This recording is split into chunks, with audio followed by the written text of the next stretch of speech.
Hi friends, welcome to blueberries kitchen. Blueberries கிச்சனில் இன்றைக்கி நம்ம பார்க்க போகிறது ஒரு ஊறுகாய் ரெசிபி தாங்க. அது என்ன, இரும்பன் புளி ஊறுகாய் ரெசிபி தாங்க. இதை தமிழில் புளிஞ்சிக்காயின்னு சொல்லுவாங்க.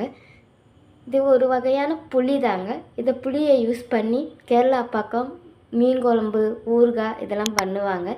டேஸ்ட்டு சூப்பராக இருக்குங்க. ரொம்ப சிம்பிளான முறையில் தாங்க இன்றைக்கி நம்ம இந்த ஊறுகாயை பண்ண போகிறோம். இப்போ வாங்க நம்ம வீடியோக்குள்ளே போகலாம். வீடியோக்குள்ளே போகிறதுக்கு முன்னாடி இப்போ தான் நீங்கள் ப்ளூபெரிஸ் கிச்சனை முதல் முறையாக பார்க்குறீங்கன்னா மறக்காமல் கொஞ்சம் சப்ஸ்கிரைப் பண்ணிக்கோங்க. பக்கத்தில் இருக்கிற பெல் ஐக்கானையும் ப்ரெஸ் பண்ணிக்கோங்க. அப்போ நான் புதுசாக வீடியோ போட்டால் நீங்கள் என்னுடைய வீடியோ பார்க்கலாம். நிறைய சிம்பிளான வீடியோஸ்லாம் போட்டிருக்கேங்க, போய் பாருங்கள், உங்களுக்கு யூஸ்ஃபுல்லாக தான் இருக்கும். இப்போ வாங்க நம்ம ரெசிபிக்குள்ளே போகலாம்.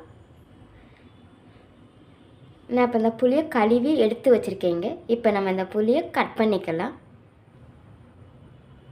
ரெண்டு பக்கம் இருக்கிற இந்த முகனையை இந்த மாதிரி கட் பண்ணி எடுத்துக்கோங்க.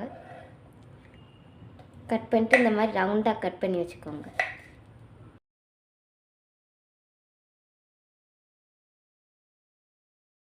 பாருங்களேன், இந்த அளவுக்குனால கொஞ்சம் கட் பண்ணி எடுத்துக்கோங்க, இந்த மாதிரி ரவுண்டாக.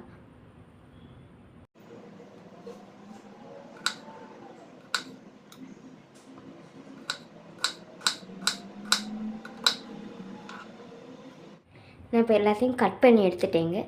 இப்போ பேன் சூடாகிடுச்சுங்க. இல்லை 2 டேபிள் ஸ்பூன் அளவுக்கு நல்லெண்ணெய் சேர்த்துக்கோங்க. இப்போ நமக்கு நல்லெண்ணெய் நல்லா சூடாகி வந்துச்சுங்க. இல்லை 1 டேபிள் ஸ்பூன் அளவுக்கு கடுகு, 10 வெந்தயம், கொஞ்சம் கருவேப்பிலையும் சேர்த்துக்கோங்க. இப்போ நம்ம போட்ட கடுகு, கருவேப்பிலை எல்லாமே நல்லா பொரிஞ்சிருச்சுங்க. இப்போ நம்ம இதில் மிளகாப்பொடியும் மஞ்சப்பொடியும் சேர்த்துக்கலாம். அடுப்பை சிம்மில் வச்சு சேர்த்துக்கோங்க. ஏன்னா நம்ம பொடி சேர்த்ததுக்கு அதுக்கும் கரிஞ்சி போகிறதுக்கு சான்ஸ் இருக்குது. அதுக்கு தான் நான் சொல்கிறது. 1.5 டேபிள் ஸ்பூன்லேருந்து 2 டேபிள் ஸ்பூன் அளவுக்கு மிளகாப்பொடி எடுத்துக்கோங்க. உங்கள் உரப்புக்கு தக்கன நீங்கள் சேர்த்துக்கோங்க. 1/4 டீஸ்பூன் அளவுக்கு மஞ்சப்பொடி சிம்மில் வச்சு சேர்த்துக்கோங்க, ஹையில் வச்சு சேர்க்காதீங்க. 1/4 டீஸ்பூன் அளவுக்கு பெருங்காயப்பொடி. இப்போ இதை நல்லா மிக்ஸ் பண்ணிக்கோங்க. இப்போ நம்ம இந்த பொடியை பச்சை வாசனை போகிற அளவுக்கு கொஞ்சம் குக் பண்ணி எடுத்துக்கலாம். நான் சொன்ன மாதிரி இப்போ பச்சை வாசனை எல்லாமே நல்லா போயிடுச்சுங்க. இப்போ நம்ம இதில் கட் பண்ணி வச்சுருக்கிற இந்த புளியை சேர்த்துக்கலாம். இப்போ இந்த ஊறுகாய்க்கு தேவையான அளவு உப்பு நான் சேர்த்துக்கிறேன். இப்போ இதை நல்லா மிக்ஸ் பண்ணி எடுத்துக்கலாங்க.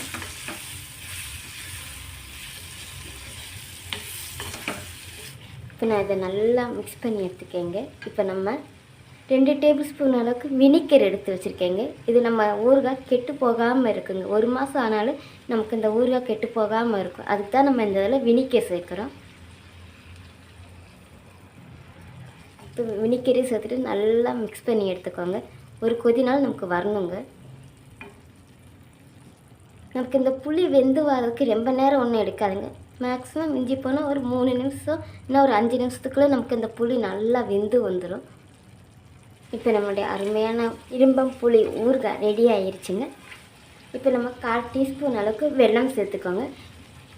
நம்ம ஏன் சர்க்கரை சேர்க்குறோம்னா இந்த புளிப்பு எல்லாத்தையுமே கொஞ்சம் பேலன்ஸ் பண்ணுறதுக்காகத்தான்.